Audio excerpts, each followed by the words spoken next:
ମୁଁ ଚିକେନ ଆଣିଥିଲି, ଚିକେନ ରାନ୍ଧୁଛି, ସିଏ ଗଲେ ଗାଧେଇତେ। ମୁଁ ତାଙ୍କୁ ମନା କରୁଛି ଗାଧେଇତେ ଯୋଉନି ସେଠି। ଚାଲିଥିଲା ମାଂସ ରୋଷେଇ। ଦୁଇ ବନ୍ଧୁ ଗାଧେଇ ଆସିବା ପରେ ମାଂସ ଖାଇଥାନ୍ତେ, ହେଲେ ତା ପୂର୍ବରୁ ଘଟିଗଲା ବଡ଼ ଅଘଟଣ।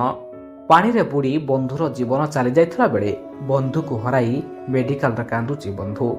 ଏଭଳି ଘଟଣା ଦେଖିବାକୁ ମିଳିଛି ବାଲେଶ୍ୱର ଜିଲ୍ଲା ସିମୁଳିଆ ଥାନା ମଇତାପୁର ଅଞ୍ଚଳରେ। ସୂଚନା ମୁତାବକ ଅଭିଜିତ ମୌଜନ୍ଦାର ନାମକ ଜଣେ ଯୁବକ ବନ୍ଧୁ ଘରକୁ ବୁଲିବାକୁ ସୁଦୂର କଲିକତାରୁ ଓଡ଼ିଶା ଆସିଥିଲେ।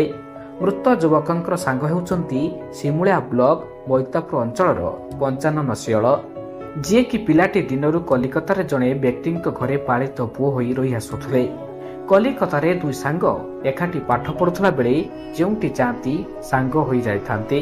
ଯେତେବେଳେ 55 କୌଣସି କାମରେ ନିଜ ଜନ୍ମମାଟି ସିମୁଳିଆକୁ ଆସିଥିଲେ, ସେତେବେଳେ ତାଙ୍କ ସାଙ୍ଗ ଅଭିଜିତ ମୌଜନ୍ଦାର ମଧ୍ୟ ସାଙ୍ଗରେ ଆସିଥିଲେ। ଶଳାଙ୍କ ସାଙ୍ଗ ଆସିଥିଲେ ଆମ ଘରକୁ ବୁଲିବା ପାଇଁ ଆସିଥିଲେ। ତାଙ୍କର ହେଉଛି କଣ୍ଟ୍ରୋଲ କାର୍ଡ଼ କରିବେ ବୋଲି ଶଳା ଆସିଥିଲା। ଶଳା ରହିଛି ଛୁଆଟି କତରୁ ରହିଛି ସେଠି କଲିକତାର ପୁଲିସ ବାଲାଙ୍କ ଘରେ ତାଙ୍କୁ ପୁଅ କରିକି ରଖିଛନ୍ତି। ଶଳା ଯେତେବେଳେ ହେଲେ ସେ ଛୁଆ କହିଲା ମୁଁ ଯିମି ଓଡ଼ିଶା ବୁଲିକି ଆସିତେ କହିକି ଆସିଛି।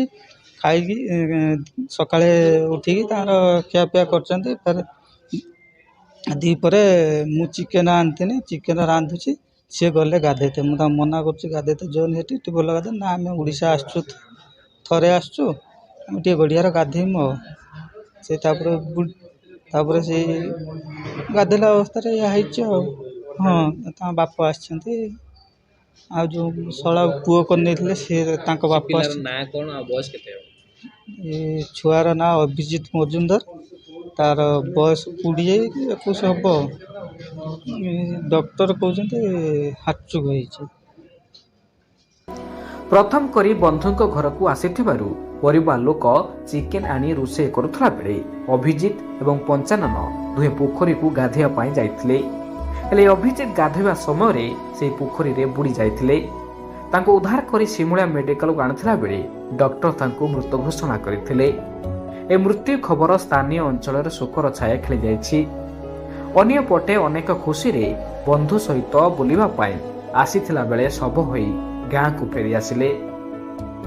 जो 5 में पढ़ा था वो साथ में था, एक ही स्कूल में।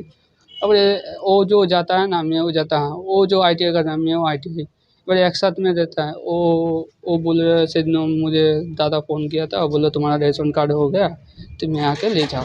हाँ बोले ठीक है। वो बोले वही एका जाओगे?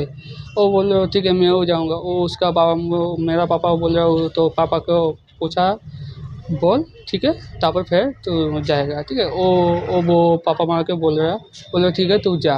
वो पापा माँ बोल रहा ठीक है तू जा। तो वो बाद में वो टिकट काटा, ठीक है। दोनों में पैसा दिया और काट। अरे फिर ये करे काल हम आया थे, आज मैंने परसों आया थे, काल हो गया ऐसा। कैसे हुआ? तो पानी में मैंने कूदने के लिए जो झाम मारा था ना, बुक में लग गया। पानी में क्या कर रहे हैं? स्नान करने गया था और पानी में ऐसे लग गया था। जो साथ में कौन कौन थे? मैं था प्लस वो था, तापर जहाँ भाई, छोटा भाई। तुम भी पानी में स्नान करने हाँ गए? मैं तो हाँ मैं फेस वॉश मांग रहा था, और उससे कूदा तो उसका मैंने क्या ही हुआ मुझे नहीं समझ गया। उसका दिमाग घूर गया, मैंने फट कर अंदर चला गया पानी में।